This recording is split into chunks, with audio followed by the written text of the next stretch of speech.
tous et bienvenue pour ce tuto. Aujourd'hui, on va parler de la sous-couche génitale et de son intérêt avec la peinture contraste. Je vous ai préparé 3 stands crocs. On va surtout expliquer la sous-couche génitale. Qu'est-ce que c'est? Alors, on passe d'abord une sous-couche de noir sur notre figurine, puis un voile de gris ou de blanc sur le dessus. Donc là, je vais prendre mon petit stand croc blanc. Si on regarde bien le dessus, on voit bien qu'il est donc bien blanc, alors qu'on a passé bien avant une sous-couche de noir. Là, on va la voir, voilà, sur le dessous, on voit que c'est noir. L'avantage, c'est que les parties qui ne sont pas accessibles sont en noir, donc déjà ambrées. En plus, ça va faire ressortir les détails de notre figurine. Si elle était restée en sous-couche noire, ça resterait très plat et on a du mal à voir les reliefs de cette dernière. Donc là, regardez bien, je reste toujours un petit peu dessus pour bien que vous voyez l'effet rendu qu'on doit avoir. Je souligne que ça a été quand même fait à l'aérographe et non à la bombe de peinture. Alors là, on va voir les zones ombrées. Donc là, on voit son bras, sous la sacoche. Donc tout ça, c'est quand même très très bien parce que du coup, comme ce sont les parties qui sont dessous, ce seront déjà bien ombrées. Dès qu'on va passer notre contraste, ça va rester bien sombre et on n'aura pas besoin de forcément faire d'ombrage supplémentaire pendant la mise en couleur. Je vous conseille de regarder la vidéo de Sorastro sur le géant des glaces de Blood Rage, car malheureusement je n'ai pas le matériel pour, donc c'est pour ça que je n'ai pas préféré le faire, j'ai préféré juste vous montrer le rendu final et vous expliquer qu'est-ce que ça va faire et quels sont les avantages.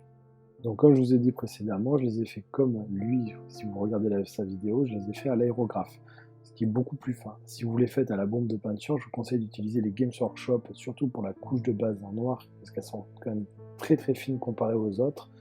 Et ensuite, sur les autres, vous pouvez utiliser du Army Painter, du Tamiya, du comment ça s'appelle, Prince Auguste, etc. Donc surtout, petit rappel avec la bombe de peinture, vous y allez toujours à peu près à environ 20-30 cm de la figurine. Il ne faut pas hésiter à y aller au niveau de votre sous-couche inférieure pour qu'on soit bien noir. N'hésitez pas à reprendre avec le pinceau. Lorsque vous allez passer sur le dessus, là, vous allez voir donc, sur la figurine, il faut y aller avec des petites pressions vraiment très légères. Il ne faut pas saturer notre peinture, sinon ce sera trop gras et en même temps vous allez aussi obstruer les petits détails de cette dernière. Donc là on y va dessus, on y va en général avec sur un petit angle à peu près à 45 degrés. Donc après on va voir donc nos zones d'ombre et donc quand on va appliquer notre peinture, on n'aura pas besoin d'aller forcément au fond. Donc j'ai choisi ce Stamco exprès parce que sa position est vraiment pas évidente à peindre. Le pinceau ne peut pas aller partout et du coup comme ça reste bien ombré, si on a du mal à y accéder, ce n'est pas très grave. Donc maintenant, je vais vous montrer les sous-couches colorées que j'utilise. Donc là, sur la première rangée, j'ai utilisé de la Games Air Bone White, ce qui va nous donner un blanc squelette qui est très intéressant par la suite pour donner les différences de chaque figurine. Voilà, je vous montre la référence, ça a été passé à l'aérographe. Donc là, je vous montre notre figurine, notre petit Stamco. Voilà, vous voyez comparé à l'autre qui était blanc, là, on a quand même la sous-couche, on voit vraiment la différence de couleur. On verra après que sur certaines teintes, ça va vraiment agir directement et ce qui va nous donner des différences entre chaque figurine.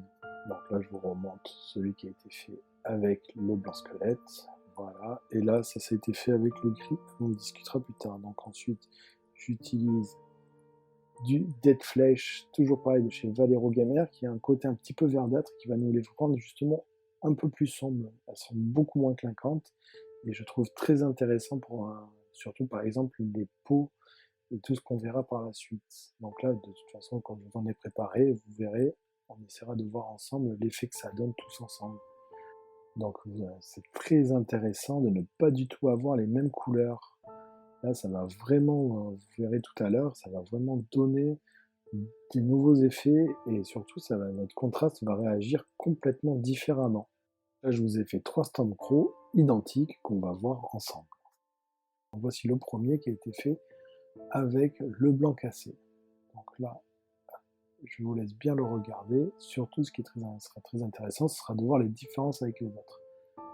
Donc, on voit notre figurine, la peau, ça surtout, on verra que ça va surtout agir sur la peau, sur les métaux, sur tout ce qui est les contrastes très clairs. là je prends celui qui a été fait en gris, donc là on va voir qu'il est beaucoup plus clair que notre précédent.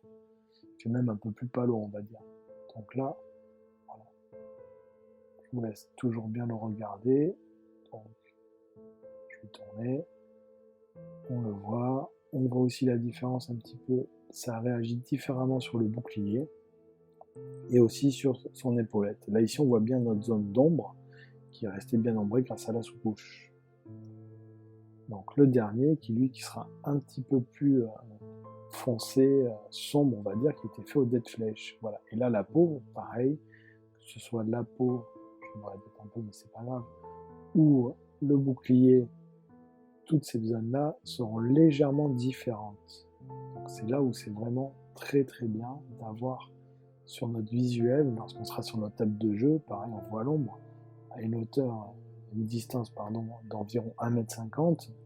Bon mais là on aura quand même un effet qui est vraiment plutôt sympathique. Voilà, donc là, hop, le voici. Et j'avais préparé aussi un régiment complet. Hop, petit zoom, et voilà. Donc là, le régiment au complet qui a été fait en utilisant le même principe. Donc là, je vous montre bien, on voit bien. Ce qui est très intéressant, c'est que là, du coup, j'ai un petit peu varié mes contrastes, j'ai pas utilisé les mêmes, pour faire des armures de cuir différentes, pour que ce soit toujours différent. Le but, c'est de faire les armées le plus rapidement possible. C'est pas le but de gagner un Golden Demon ou de gagner n'importe quel concours de peinture. Là, c'est d'avoir vraiment un résultat le mieux possible sur la table de jeu, que ce soit visuellement joli, sans forcément y passer des heures. Moi, par exemple, pour mes 2 régiments de Stormcrow, j'y ai passé environ 1 journée et demie, on va dire, à peu près. Donc ça a été un petit temps de peinture, mais au moins c'est fait et je pense que ça nous fait, à mon avis, des résultats très intéressants et très rapides. Voilà, j'espère que ça vous a plu et à bientôt pour un prochain tutoriel.